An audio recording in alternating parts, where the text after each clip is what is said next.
আমরা নিতে পারি না, এটা আমাদের ব্যর্থতা। কথা বল না কে? সাইয়েদনা ওমর ফারুক রাদিয়াল্লাহু তাআলা আনহু জীবনী আপনি দেখান, আমিরুল মুমিনিন সাইয়েদনা ওমর ফারুক রাদিয়াল্লাহু তাআলা আনহু, ওনার জামানার মধ্যে তিনি একবার মুসলমান সাহাবীদেরকে প্রেরণ করলেন বাইতুল আকসাকে নিজেদের হস্তগত আনার জন্য। আজকের ফিলিস্তিন, যার নাম জেরুজালেম, যার নাম বাইতুল আকসা। মনে রাখবেন, এই বাইতুল আকসা খ্রিস্টান ধর্মের কাছে গুরুত্বপূর্ণ, ইহুদি ধর্মের কাছে গুরুত্বপূর্ণ, আমাদের মুসলিমদের কাছে গুরুত্বপূর্ণ। ইহুদিরা যাদেরকে নবী মানেন, হযরত ওযাইরকে মানেন, মুসা নবীকে মানেন। খ্রিস্টানেরা যিশু খ্রিস্টাব্দের নাম দেয়, হযরত ঈসাকে তারা মান্য করে থাকে। আমরা বিশ্বাস করি আল্লাহ রাব্বুল আলামিন অধিকাংশ নবী রাসূলদেরকে তো জেরুজালেমে পাঠালেন, তবে চূড়ান্তভাবে মেরাজটাকে আমার আল্লাহ ওই জেরুজালেম থেকে করলেন, যেটা হলো পৃথিবীর নাবি আকারে ওখানে উপস্থাপন করা হয়। এই তিন ধর্মের কাছে জেরুজালেম গুরুত্বপূর্ণ। সাইয়েদনা ওমর ফারুক রাদিয়াল্লাহু তাআলা আনহুর জামানার মধ্যে আবু উবাইদা ইবনুল জাররাহ, খালিদ বিন ওয়ালিদের নেতৃত্বে অসংখ্য সাহাবীদেরকে বাইতুল আকসার উদ্দেশ্যে প্রেরণ করলেন, যে তৎকালীন জামানার রাজা, রোমান রাজা সেফরোনিয়াসের হাত থেকে বাইতুল আকসাকে মুসলিমদের হস্তগত করার জন্য। সাইয়েদনা আবু উবাইদা ইবনুল জাররাহ গেলেন, খালিদ বিন ওয়ালিদ গেলেন, 3000-এর উপরে সাহাবায়ে কেরামগণ গেলেন। আল্লাহর হাবিব সাল্লাল্লাহু আলাইহি সাল্লামের সাহাবায়ে কেরামগণ যখন বাইতুল আকসাকে মুসলিমদের হস্তগত করার জন্য গেলেন, বাদশা সেফরোনিয়াস শর্ত দিলেন, আপনাদের সঙ্গে আমরা যুদ্ধ করে পারবো না, আপনাদের সঙ্গে আমরা যুদ্ধ করব না। আজকে এই বাইতুল আকসাকে আপনাদের হাতে আমরা চাবি দিয়ে দিব, যদি আমিরুল মুমিনিন হযরতে ওমর এই মুহূর্তের মধ্যে আসে। আবু উবাইদা ইবনুল জাররাহ চিঠি পাঠালেন ওমরের উদ্দেশ্যে। 1232 কিলোমিটার দূরের মধ্যে ওমর ছিলেন। সাইয়েদনা ওমর ফারুক রাদিয়াল্লাহু তাআলা আনহু, ওনার হাত বরাবর চিঠি আসলো। আবু উবাইদা ইবনুল জাররাহ চিঠি লিখলেন, আমিরুল মুমিনিন ওমর, আপনাকে একটা পয়গাম জানালাম, আপনি আমাদেরকে বাইতুল আকসা মুসলিমদের হস্তগত করার জন্য বললেন। এরা প্রথমেই যুদ্ধ ছাড়াই তো আমাদেরকে আমাদের হাতে চাবি দিয়ে দিবে, যদিও প্রথম অবস্থায় আমাদেরকে তারা বাধা দিয়েছে।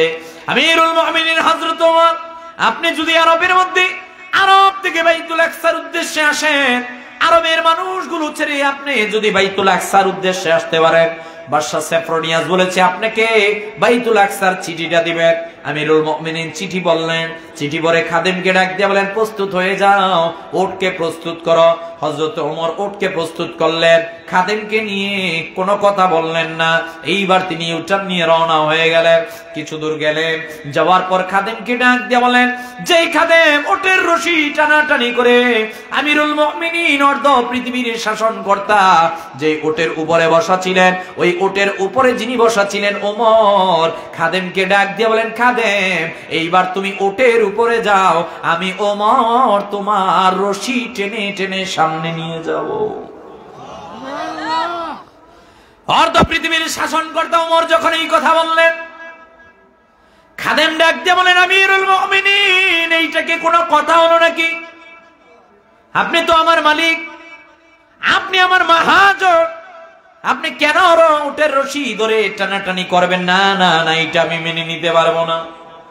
অর্ধ পৃথিবীর শাসনকর্তা আমিরুল মুমিনিন ওমর ডাক দিয়া বললেন, শোনো, তোমাকে জানিয়ে দিলাম, আমার আল্লাহর কাছে কে রাজা কে প্রজা কে কোনটা সেইটা গুরুত্বপূর্ণ নয়। আল্লাহ does not go after your bodies and appearances but he scans your heart। আমার আল্লাহ কোনো কিছু দেখেন না, আমার আল্লাহ প্রত্যেকটা মানুষের ভিতরের এই জিনিসটা দেখেন। সাইয়েদনা আমিরুল মুমিনিন ওমর ঠিকই উটের রশি ধরে টানাটানি করছেন। খাদেম এইবার ওই উটের উপরে বসে রইলেন। গোটা পৃথিবী দেখতেছেন ইসলামের দ্বিতীয় খলিফা আমিরুল মুমিনিনের অবস্থা। হেঁটে হেঁটে যেতে যেতে এইবার যখন বাইতুল আকসা বরাবর ঢুকবেন। বাইতুল আকসা পর্যন্ত আবু উবাইদা ইবনুল জাররাহ দেখলেন, খালিদ বিন ওয়ালিদ দেখলেন, 3000 সাহাবীরা দেখলেন। তবে ঘটনা একটা জায়গার মধ্যে, আমিরুল মুমিনিন ওমরকে যখন সাহাবায়ে কেরামগণ দেখলেন, ওমরের গায়ের মধ্যে যেই পোশাকটা ছিল, ইতিহাস বলে ওই পোশাকের মধ্যে 14টা তালি ছিল। কয়টা? একটা নয়, দুইটা নয়, তিনটা নয়, চারটা নয়, 14টা তালি ছিল।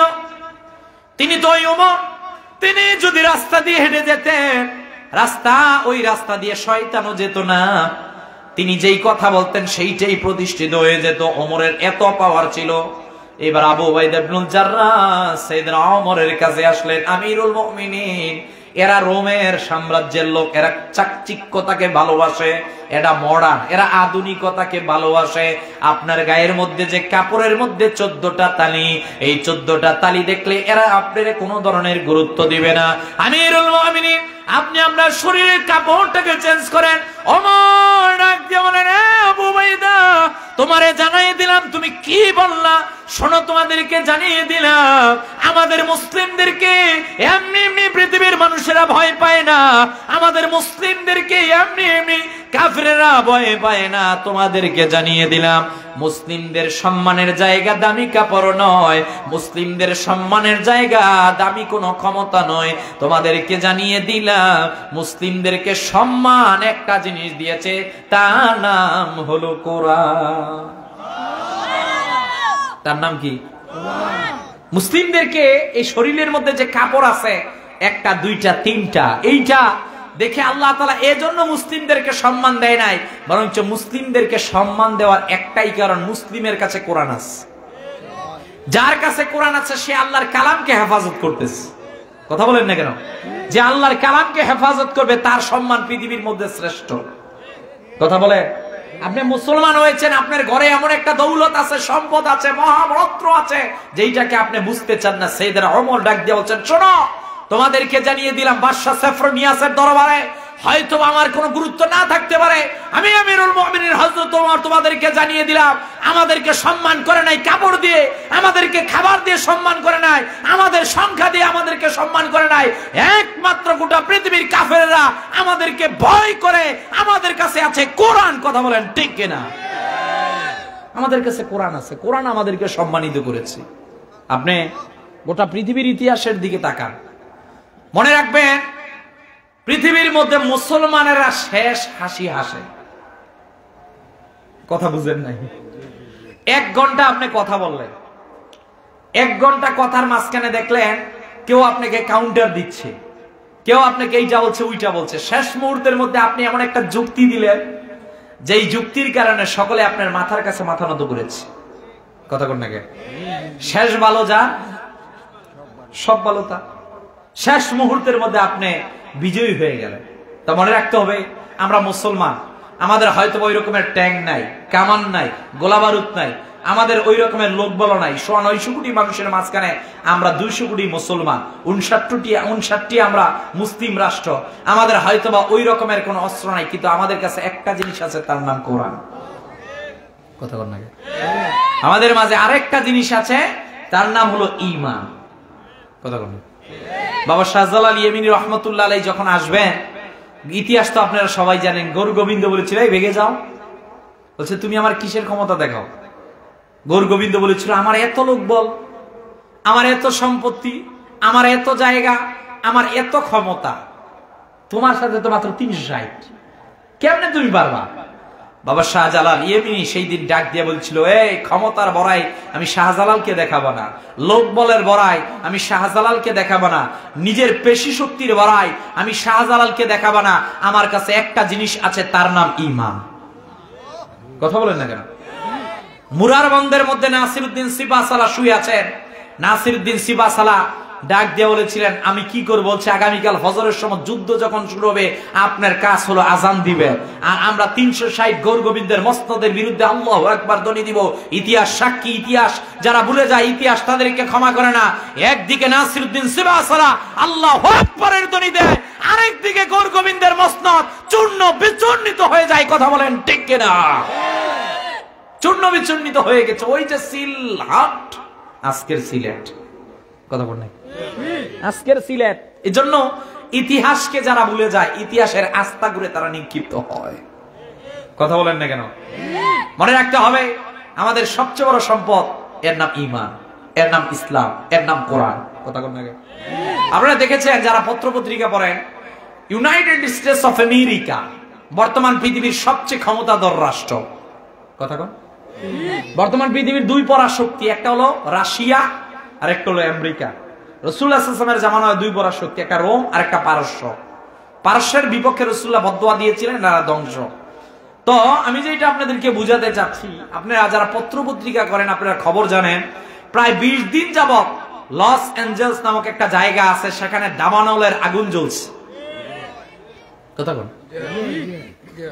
কেন রে ভাই? পৃথিবীর মধ্যে আমেরিকার মধ্যে তো সর্বোচ্চ প্রযুক্তি আছে। কথা বল না? এত প্রযুক্তি তাদের কাছে আছে, এত ক্ষমতা তাদের কাছে, নেটোর মতো শক্তিশালী সাময়িক শাসক তাদের কাছে, শাসন তাদের কাছে আছে, এত কিছু আছে, এত কিছু তারা দেখাতে পারে। গোটা পৃথিবীর মধ্যে ক্ষমতা প্রয়োগ করে বিশ্ব মোড়লগিরি তারা করে। তাদের দেশের মধ্যে আজকে একটা স্টেট ধ্বংস হয়ে যাচ্ছে আগুন দিয়ে, ওই আগুনকে কেন তারা নিভাতে পারছে না? কথা বল না? What is the reason? কারণ কি? আপনি কারণ একবার লক্ষ্য করেছেন? এদের কাছে এত কিছু আছে, এরা পারছে না, কারণ কি? আপনি ভুলে যাবেন না, এরা আমার ইরাককে ধ্বংস করেছে, এরা আমার লিবিয়াকে ধ্বংস করেছে, এরা আমার ফিলিস্তিনকে ধ্বংস করেছে, এরা আমার আফগানিস্তানকে ধ্বংস করেছে। মুসলিম রাষ্ট্রের মধ্যে এদের জন্য কাজী আগুন লাগানো। কথা বলেন না কেন? I am sorry to say, আমি কাউকে কষ্ট দেওয়ার জন্য বলছি না। মনে রাখতে হবে পৃথিবীর শেষ 80 মুসলমানেরা আছে। রাসূলুল্লাহ বলেছেন লান তাহলিকা উম্মাতুন আনা আউয়ালুহা ওয়া ঈসা ইবনে মারইয়াম ফি আখিরিহা ওয়াল মাহদিয়ু ফি ওয়াসাতিহা। আমার উম্মতকে ধ্বংস করা যাবে না। উম্মতের প্রথমে আমি মুহাম্মদ সাল্লাল্লাহু আলাইহি ওয়াসাল্লাম, শেষে ঈসা নবী, মাঝখানে ইমাম মাহদি। আজকে আমেরিকার আগুন জ্বলছে, এটা জ্বলবে। আরে ভাই, ইন্না ওয়াতুশা রাব্বিকা লাশাদীদ। আমার আল্লাহ যখন ধরেন, আমার আল্লাহর ধরাটা অনেক কঠিন হয়ে যায়। কথা কন না? ধরা অনেক কঠিন হয়ে যায়, এটা সাধারণ ধরা না। আমি বলছি না না না, শেষ হাসি মুসলমানেরা হাসবে। আজকে হয়তো আমাদের উপর অত্যাচার, স্টিম রুলা, আজকে হয়তো আমাদের নির্যাতন, নিপীড়ন, নিষ্পেষণ, কত কিছুই তো আমরা দুই চোখ দিয়ে দেখছি। একদিন থাকবে না, একদিন গোটা পৃথিবীর মধ্যে পথ করে ইসলামের পতাকাটাকে উদ্দিন করে দিবেন একজন। তিনি কে? আসতে বলবেন না, তিনি কে? সেই রব্বুল আলামিন আমাদেরকে বললেন,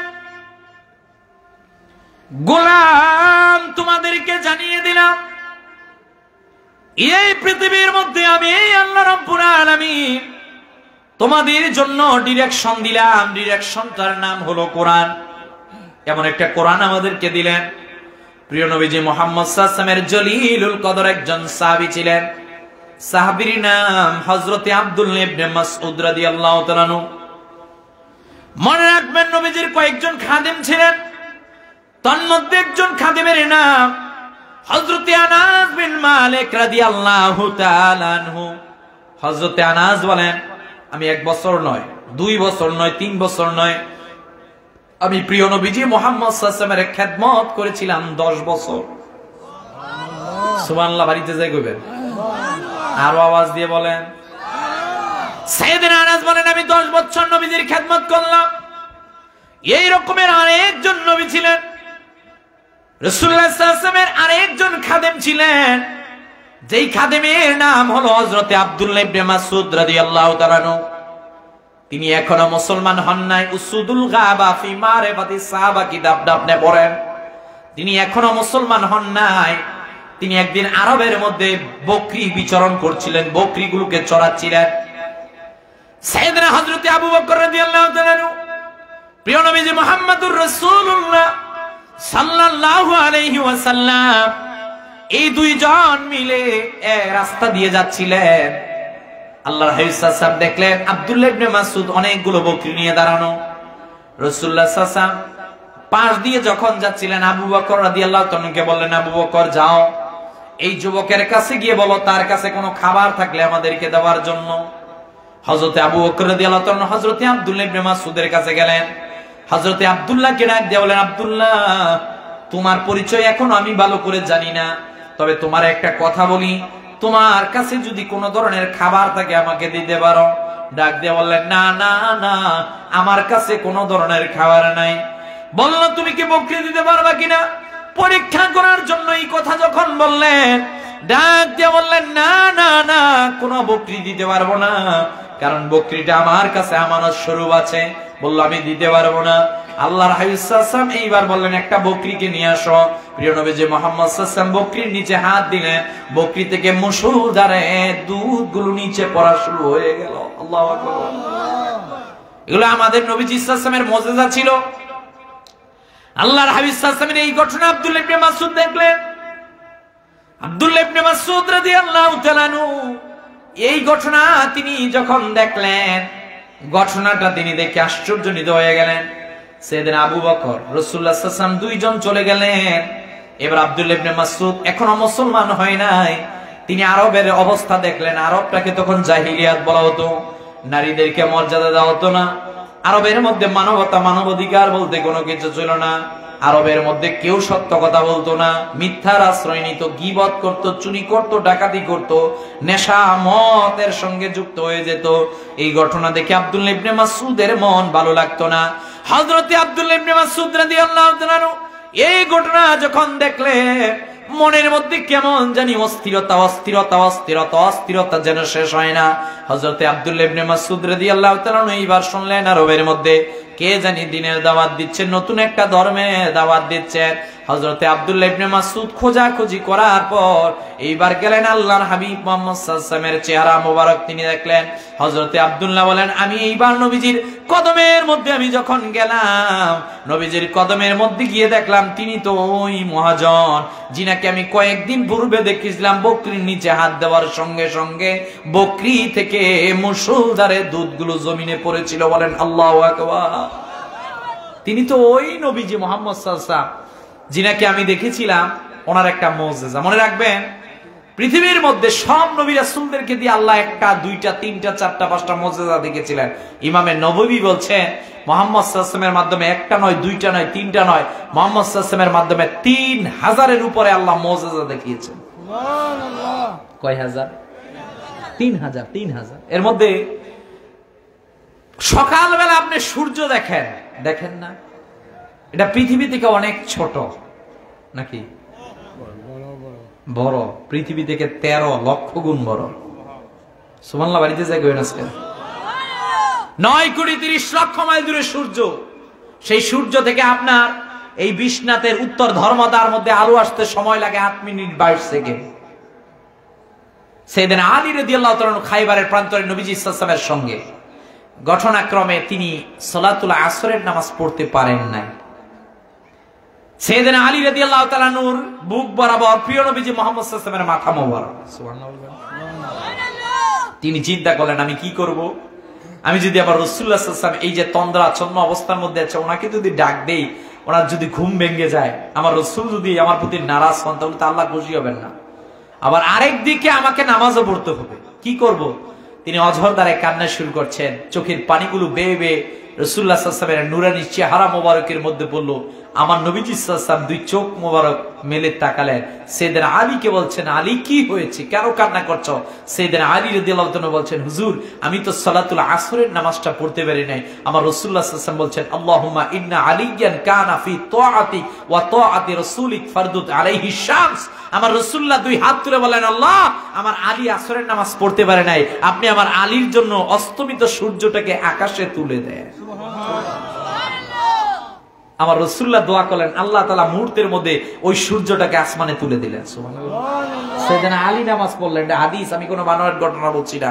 আরবের লোকেরা একদিন নবীজি সাল্লাল্লাহু আলাইহি ওয়াসাল্লামের কাছে এসে বলেন, মুহাম্মদ সাল্লাল্লাহু আলাইহি ওয়াসাল্লাম আপনি যে নিজেকে নবী দাবি করেন, আজকে পারলে আপনি আমাদেরকে একটা মুজিজা দেখান।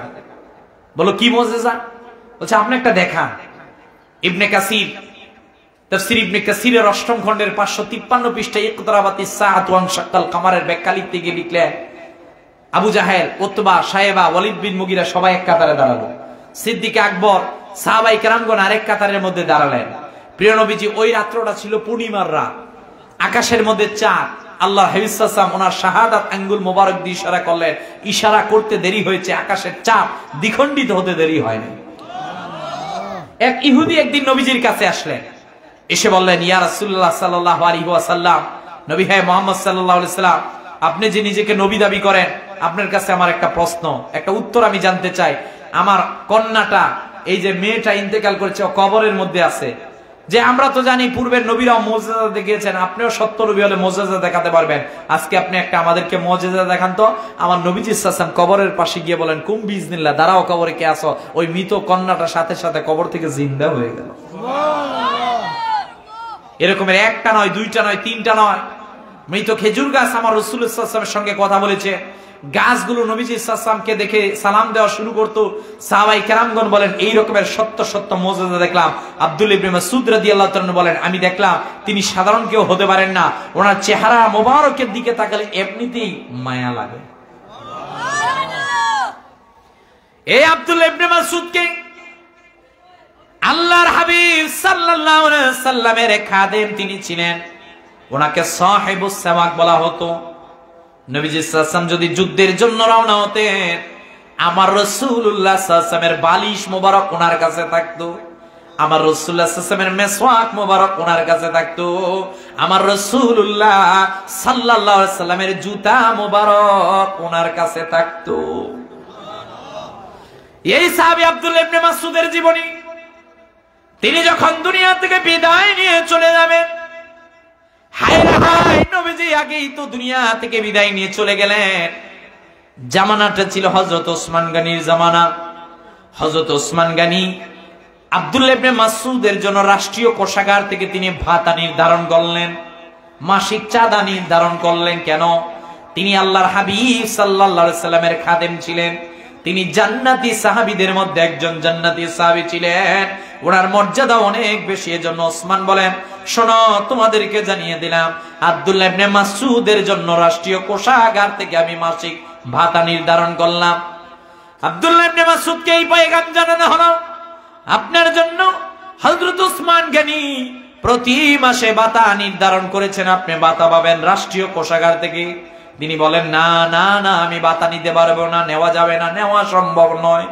এই ঘটনা যখন ওসমান গনি শুনতে পেলেন, হযরত ওসমান জিন নুরাইন এইবার রওনা হয়ে হযরত আব্দুল্লাহ ইবনে মাসউদ রাদিয়াল্লাহু তাআলা আনহুর কাছে আসলেন। হযরত আব্দুল্লাহ ইবনে মাসউদ অন্তিম শয্যায়, মৃত্যুর অন্তিম শয্যার মধ্যে, বিছানার মধ্যে তিনি শায়িত অবস্থার মধ্যে পড়ে রয়েছেন। হযরত ওসমান গনি গিয়ে বললেন, এ ভাই আব্দুল্লাহ, এইটা কি হলো রে ভাই? তোমার জন্য আমি রাষ্ট্রীয় কোষাগার থেকে ভাতা নির্ধারণ করেছি, কেন তুমি রাষ্ট্রীয় কোষাগার থেকে ভাতা নেও না? আমারে বলো, তুমি কেন নিতে চাও না? আমার একটা বারের জন্য বলো। হযরত আব্দুল্লাহ ইবনে মাসউদ ডাক দিয়ে বলেন, শুনেন ওসমান, আপনারা জানাই দিলাম, আমি রাসূলুল্লাহ সাল্লাল্লাহু আলাইহি ওয়াসাল্লামের কাছে যেই দিন মুসলমান হয়েছি, আল্লাহর হাবিব সাল্লাল্লাহু আলাইহি ওয়াসাল্লাম সাহাবীদেরকে একদিন ডাক দিয়ে বললেন, শোনো রে সাহাবীরা, তোমাদেরকে জানিয়ে দিলাম, এ সাহাবীরা, মান সাররাহু আইয়াকরা আল কুরআন রাতবান কামা নাযালা ফালিয়াকরাহু আলা কিরাআতু ইবনে উম্মে আব। তোমাদেরকে জানিয়ে দিলাম। হযরত ওমর বললেন, একদিন হযরত আবু বকর, আমি ওমর প্রিয় নবীজির সঙ্গে মসজিদ থেকে যাচ্ছিলাম, গুনগুন গুনগুন করে কে জানি আওয়াজ করছিল। আমরা কাছে গেলাম, কে দেখলাম কে জানি মায়াবী সুরে তেলাওয়াত করছে, ইয়াসিন ওয়াল কুরআনিল হাকীম ইন্নাকা লামিনাল মুরসালিন।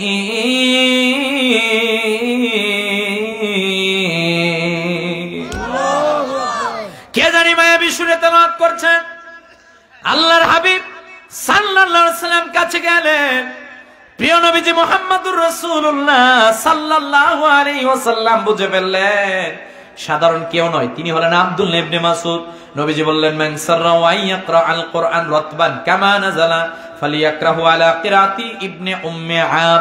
নবীজি ডাক দিয়ে বলে, উম্মত আবু বকর, ওমর, তোমাদেরকে জানিয়ে দিলাম, কেউ যদি আসমান থেকে কোরআন যেইভাবে নাজিল হয়েছে ওইভাবে যদি কারো জবান থেকে শুনতে চায়, সেজন্য আমার সাহাবী আব্দুল্লাহর কণ্ঠ থেকে শুনে নেয়।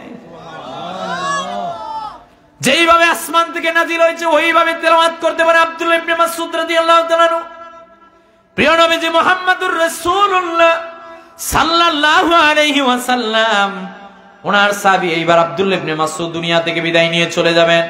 দুনিয়া থেকে যখন বিদায় নিয়ে চলে যাবেন, হযরত ওসমান গনির হাতটা ধরে বললেন, ভাই ওসমান, তোমারে জানাই দিলাম আমি রাসূলুল্লাহর কদমের মধ্যে একদিন ছিলাম, আল্লাহর হাবিব সাল্লাল্লাহু আলাইহি সাল্লাম আমারে ডাক দিয়ে বলেছিল, আব্দুল্লাহ তোমারে জানাই দিলাম যে এই ব্যক্তি প্রতিদিন সন্ধ্যাবেলা রাত্রেবেলা কোরআনুল কারীমের সূরাতুল ওয়াকিয়া তেলাওয়াত করবে, আমি রাসূলুল্লাহ জানিয়ে দিলাম তার বাড়িতে কখনো ক্ষুধা আর দারিদ্রতা আসবে না। সুবহানাল্লাহ।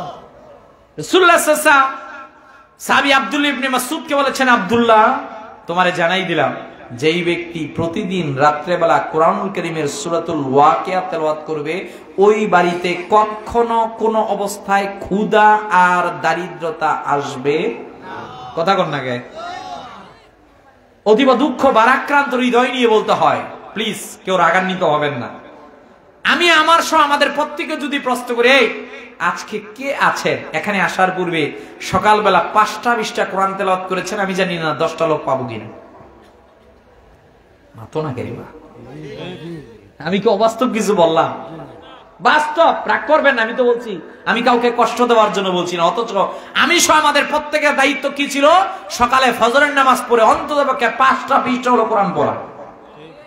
আমাদের সকালবেলা ফজরের সময় মসজিদের দিকে তাকানো যায় না, ফজরের সময় মসজিদে মুসল্লি 3 জন।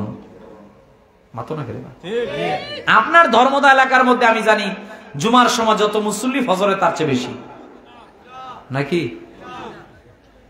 কম কম কম। কথা বলেন, আপনি কি বুঝাতে যাচ্ছেন? আপনি আপনার রব আল্লাহকে নারাজ করে পৃথিবীর মধ্যে শান্তি পাবেন, সম্ভব না। কথা কন, কথা ক্লিয়ার। ডানে বামে যাওয়ার দরকার নাই, এত ওয়াজ শোনার দরকার নাই। যেই মুসল্লির কাছে, যেই ব্যক্তির কাছে, যেই সমাজের কাছে, যেই রাষ্ট্রের কাছে নামাজ নাই, ওই বাড়ি ওই সমাজে আল্লাহর পক্ষ থেকে রহমত নাজিল হবে না। কথা ক্লিয়ার। আপনার এত ওয়াজ দরকার নাই। তো আপনি নামাজ পড়েন, তাহলে আপনার দ্বিতীয় ওয়াজ চলবে। কথা বল না? এজন্য ভাই, আপনি কাকে খুশির জন্য বলছেন? কাকে খুশির জন্য নামাজ পড়ছেন না? দুনিয়ার এই শান্তির জন্য দুনিয়া আপনি থাকতে পারবে না। দুনিয়া বড় স্বার্থপর, দুনিয়া থেকে আপনাকে চলে যেতেই হবে। কথা বল না? যতই বীর বাহাদুরি দেখান, সর্বোচ্চ আমাদের জন্য 3.5 হাত। কথা বল না? প্রিয় নবীজি মুহাম্মদুর রাসূলুল্লাহ সাল্লাল্লাহু আলাইহি সাল্লাম সাহাবায়ে কেরামদেরকে বললেন, হে সাহাবীরা, তোমাদের কি নিয়ে ভয়? সাহাবীরা ডাক দিয়ে বলেন, হুজুর আপনি তো মৃত্যুর কথা বললেন, কবরের কথা বললেন, মিজানের কথা বললেন। কেমন করে কবরে থাকবো, কেমন করে আখিরাতের ময়দানে দাঁড়াবো, কেমন করে ফুলসিরাত পার হবো, কেমন করে আমার আল্লাহর সামনে জীবনের হিসাব দিব। আমার রাসূলুল্লাহ সাল্লাল্লাহু আলাইহি ওয়াসাল্লাম বলে, উম্মত তোমাদেরকে দিলাম কোরআন, আমি তোমাদেরকে জানিয়ে দিলাম যে এই ব্যক্তি ফজর, জোহর, আসর, মাগরিব, এশা 5 ওয়াক্ত ফরজ নামাজের পর আয়াতুল কুরসি তেলাওয়াত করবে। আমার রাসূলুল্লাহ সাল্লাল্লাহু আলাইহি ওয়াসাল্লাম ডাক দিয়ে বলছেন, 5 ওয়াক্ত ফরজ নামাজের পর যেই ব্যক্তি আয়াতুল কুরসি তেলাওয়াত করবে, আল্লাহু লা ইলাহা ইল্লা হুয়াল হাইয়ুল কাইয়্যুম, আয়াতুল কুরসি যেই ব্যক্তি তেলাওয়াত করবে, আমার রাসূলুল্লাহ ডাক দিয়ে বলছেন, দুনিয়া থেকে জান্নাত পর্যন্ত মৃত্যু ছাড়া তার কোনো বাধা নাই। সুবহানাল্লাহ। প্রিয় নবীজি সাল্লাল্লাহু আলাইহি ওয়াসাল্লাম ডাক দিয়ে বলছেন, সকালবেলা ফজরের নামাজ পড়ে যেই ব্যক্তি সূরা ইয়াসিন শরীফ তেলাওয়াত করবে, ওই কালামুল্লাহ শরীফের সূরা ইয়াসিন শরীফ যেই ব্যক্তি তেলাওয়াত করবে, রাসূলুল্লাহ সাল্লাল্লাহু আলাইহি ওয়াসাল্লাম বলছেন, ইয়াসিন শরীফ তেলাওয়াত করে আমার আল্লাহর কাছে যা চাইবে, আমার আল্লাহ তার মোনাজাত কবুল করে নেবেন। রাসূলুল্লাহ সাল্লাল্লাহু আলাইহি ওয়াসাল্লাম বলছেন, মাগরিবের পর সূরা ওয়াকিয়া পড়বা, দরিদ্রতা আসবে না। এই সাহাবীও বললেন, দরিদ্রতা নাই। রাসূলুল্লাহ সাল্লাল্লাহু আলাইহি ওয়াসাল্লাম বলছেন, রাত্রিবেলা সূরাতুল মুলক তেলাওয়াত করবা। আরে বান্দা, দুনিয়া থেকে কবর নিয়ে তোমার কোনো ভয় নাই, হাসরের ময়দানে কোনো ভয় নাই। এইবার আমার নবীজি চূড়ান্ত ভাবে একটা কথা বলেন, উম্মত তোমাদেরকে জানিয়ে দিলাম, ইকরাউল কোরআন ফাইন্নাহু ইয়াতি ইয়াউমাল কিয়ামা শাফিআন লিআসহাবি। নবীজি ডাক দিয়ে বলে, উম্মত তোমাদেরকে জানিয়ে দিলাম, কোরআন পড়বা, কোরআন পড়বা, কোরআন পড়বা, কারণ আখিরাতের ময়দানে এই কোরআনটা বান্দাদের জন্য সুপারিশকারী হয়ে যাবে। আল্লাহর হাবিব সাল্লাল্লাহু আলাইহি ওয়াসাল্লাম বললেন, মানুষ যখন কবরের মধ্যে যাবে, এই কোরআন তার মাথা বরাবর দাঁড়িয়ে যাবে। মানুষ যখন আখিরাতের ময়দানে আল্লাহর সামনে দাঁড়াবে, এই কোরআন তার সামনে দাঁড়াবে। আমার আল্লাহ যখন বিচার কার্য শুরু করবেন, আমার আল্লাহ যখন বান্দার ব্যাপারে ফয়সালা দিবেন, বান্দা তুমি তো যেই আমল করেছো তোমার ওই রকমের কোনো আমল নাই, জান্নাতে যাওয়ার মতো তোমার কোনো পুঁজি নাই, তুমি কেমনে জান্নাতের মধ্যে যাবা? এই ধরনের ঘটনা যখন বান্দার সঙ্গে আখিরাতের ময়দানের মধ্যে ঘটে যাবে, আমার আল্লাহ রাব্বুল আলামিনের কাছে ওই দিন আপনার আমার কোরআন দাঁড়াবে। কোরআন ডাক দিয়ে বলবে, মালিক আপনি একে জাহান্নামের মধ্যে দিবেন না। এই দুনিয়ার মধ্যে কোরআন পড়তো, আপনার কোরআনকে মহব্বত করতো, সূরা মুলক পড়তো, সূরা ওয়াকিয়া তেলাওয়াত করতো, আল্লাহ এই কোরআনটাকে ভালোবাসতো। ইয়া রব, আপনার হাবিব তো ওয়াদা দিয়েছে দুনিয়ার মধ্যে যেই ব্যক্তি কোরআন পড়বে, কোরআন নাকি তার জন্য সুপারিশকারী হবে। আমি তো আজকে সুপারিশকারী হিসেবে আসলাম। আল্লাহ আমি ততক্ষণ পর্যন্ত আপনার বান্দাকে ছেড়ে যাব না যতক্ষণ আপনার বান্দাটাকে আপনি জান্নাতের মধ্যে না ঢুকাবেন। আপনি যতক্ষণ আখিরাতের ময়দানে জান্নাতে না যাবেন, কোরআন আপনাকে ছাড়বে না। সুবহানাল্লাহ বলবেন না? প্রিয় ভাইয়েরা আমার, সম্মানিত মুসলিয়ানে কেরাম, আপনার এই শেখ হাবিবুল্লাহ মাস্টার দাখিল মাদ্রাসার এখানে তালেবে ইলমরা কোরআন পড়ে। কথা বলেন। পৃথিবীর শ্রেষ্ঠ জ্ঞানের নাম হলো কোরআন। পৃথিবীর শ্রেষ্ঠ গ্রন্থ তার নাম কোরআন। পৃথিবীর শ্রেষ্ঠ জায়গা মসজিদ, শ্রেষ্ঠ জায়গা মাদ্রাসা। কথা বলেন না কেন? আপনার 3টা সন্তান হলে একটা সন্তানকে আপনি মাদ্রাসায় পড়াবেন। কারণ আপনার কি এটা মন চায় না যে আমার মৃত্যুর পর আমার সন্তান আমার জানাজার নামাজ পড়ায়? কথা বলেন না কেন? আমরা আজকে আলট্রা মডার্ন হয়ে গেছি, আধুনিকতার ছোঁয়া আমাদেরকে ছেয়ে ফেলছে। এখন কোরআন বলতে আমরা ভালো লাগে না, কেন? আমরা আধুনিক। আমরা কি? আরে ভাই তুমি আর কি আধুনিক হয়েছে? তোমার আগে 1500 বছর আগে এমনিতেই কোরআন আধুনিক। কথা বলেন না কেন? সর্বোচ্চ স্মার্ট পৃথিবীর মধ্যে কারা? স্মার্ট তো কোরআনওয়ালারা। কথা বলেন না কেন? রাশিয়ার পুতিন ওই যে কার্দিভের কাছে গিয়ে বসে থাকে, অত মুসলিম চেচেন যে সম্রাট বাদশাহ যে তার কাছে গিয়ে বসে থাকে, তার কাছে কোরআন আছে। কথা বলেন না কেন? ডোনাল্ড ট্রাম্প এটা তো আধা পাগলা, ও তো মাঝে মধ্যে দেখবেন হম্বি তম্বি দেয় ওই মূল জায়গায়, এক জায়গার মধ্যে, সেও মুসলিমদের কাছে ধরা। কথা বলেন না কেন? কারণ তারা সব জানে খেলা এক জায়গায় শেষ, আল্লাহ যখন ধরবেন ধরাটা কঠিন হয়। ওরে ডোনাল্ড ট্রাম্পকে যখন নির্বাচনের আগে এক সাংবাদিক প্রশ্ন করলো ফক্স নিউজের যে মধ্যপ্রাচ্য সম্পর্কে আপনার রায় কি, সে বলেছে মধ্যপ্রাচ্য সম্পর্কে তো আমরা জানি যে এখানে নবী রাসূলই তো বলে গিয়েছেন মধ্যপ্রাচ্য থেকে কিয়ামত শুরু হবে। কথা বলেন না কেন? ও তো নবী রাসূলদের কথা বলার কথা না, ও তো আমার কোরআনের রেফারেন্স দেওয়ার কথা না, ও তো হাদিসের রেফারেন্স দেওয়ার কথা না। ও জানে ওর কাছে যে ওল্ড টেস্টামেন্ট নিউ টেস্টামেন্ট আছে ওইটার মধ্যে শান্তি নয়। ও জানে কোরআন যেটা বলছে এটা ইউনিভার্সাল ট্রুথ। কথা বলেন না কেন?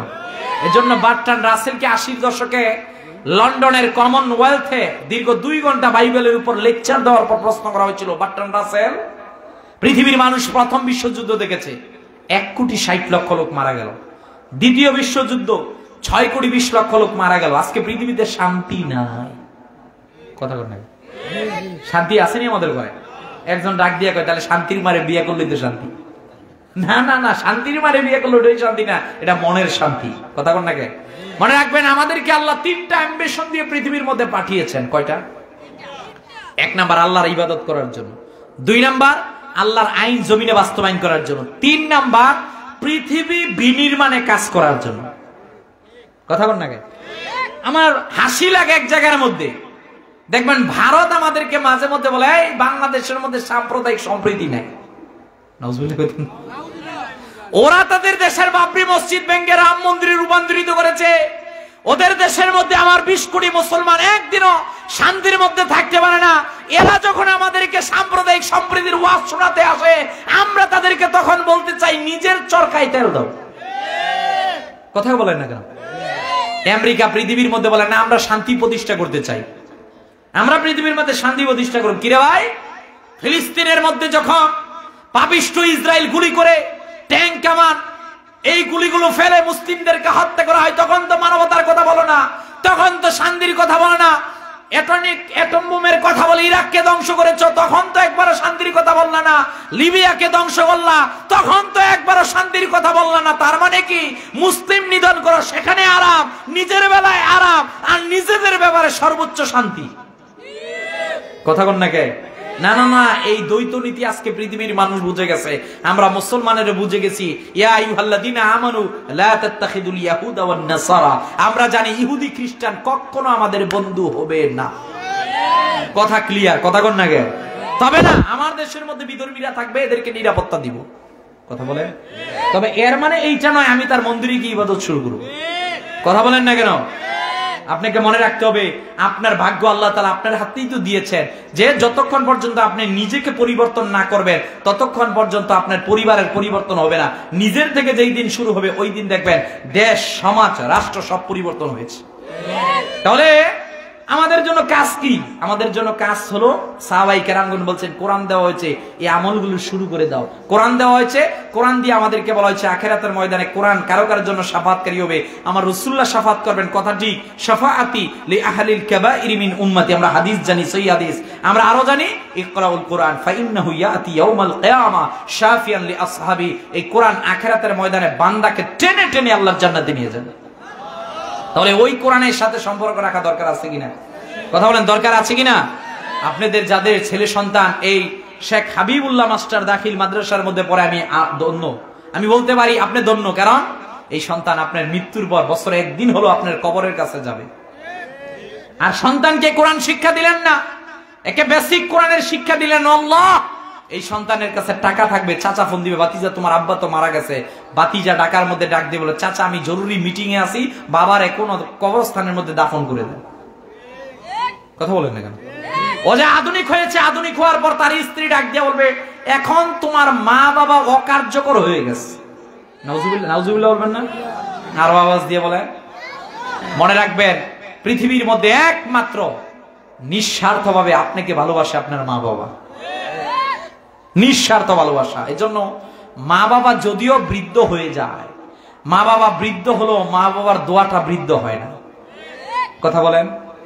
বৃদ্ধ মা বাড়ির মধ্যে বিছানার মধ্যে রয়েছে, ওই মা বাবা বিছানার মধ্যে রয়েছে, হয়তো বা প্যারালাইজড হয়ে গেছে, মা কিচ্ছু করতে পারবে না, কিন্তু মা ওই বিছানার মধ্যে বসে আপনার জন্য দোয়া করবে। ওই দোয়া, ওইটা তো ওই দোয়া, ওই হাত তুলতে দেরি হয়, আল্লাহ ওই হাতের দোয়া কবুল করতে দেরি করেন না। কথা বলেন না কেন? এজন্য আমি প্রত্যেকের প্রতি রিকোয়েস্ট করবো, উদাত্ত আহ্বান করবো, রমজান আসতেছে, যারা আমরা কোরআন পড়তে পারি না, দারুল কেরাতের সেন্টার আশপাশে আছে না, কোরআন পড়বেন সেন্টারে। ভাই ও মাশাআল্লাহ এখানেই আছে, আলহামদুলিল্লাহ বলেন। আল্লামা সাহেব কেবলা ফুলতুলি রহমতুল্লাহ অবিস্মরণীয় খেদমত, দারুল কেরাত সারা বাংলাদেশ পৃথিবীর মধ্যে এখন খেদমত করছে। না ভাই, দুনিয়ার মধ্যে লজ্জা পেলে কোনো সমস্যা নাই, এখানে আমি লজ্জা পেলাম কোনো সমস্যা নাই, কিন্তু কবরে গিয়ে লজ্জা পেলে সমস্যা। কথা কোন নাকি? ওই লজ্জা কারো কাছে বলতে পারবেন না, ওই আঘাত সহ্য করতে পারবেন না। ওই আগুন 3000 বছর জাগানো হয়েছে, ওই আগুন দুনিয়াতে 70 গুণ পাওয়ার সমৃদ্ধ। তখন যদি আফসুস করেন, ওই আফসুসও কোনো কাজে আসবে না। কথা বলেন না কেন? এজন্য আমি বলছি, রমজান আসতেছে, শপথ নেন, যারা পড়তে পারেন না কোরআন শিখবেন, যারা পড়তে পারেন কোরআন পড়বেন। আমি রিকোয়েস্ট করব, যারা পড়তেই পারেন না এরা প্রতিদিন অন্ততপক্ষে একবার হলো আল্লাহর কোরআনটাকে খুলবেন, খুলে আল্লাহর কোরআনের দিকে তাকিয়ে থাকবেন, আর পারলে চোখের পানি ফেলবেন, আল্লাহর কাছে বলবেন, আল্লাহ যে কোনো কারণেই পড়তে পারলাম না আল্লাহ, কিন্তু আপনার কোরআনকে আমি ভালোবাসি, পছন্দ করি। রব, আমি আপনার কোরআনের কথা জানি যে কোরআন সুপারিশ করবে, আল্লাহ আমি চাই এই কোরআনটা যাতে আমার জন্য সুপারিশকারী হয়ে যায়। আল্লাহ বিল্লাহ তাল্লাহ, আমি খোদার কসম করে বলতে পারি, কোরআনকে যদি মহব্বত করতে পারেন, নাও পড়তে পারেন, যদি চুমা দেন, বুকের মধ্যে আগলিয়ে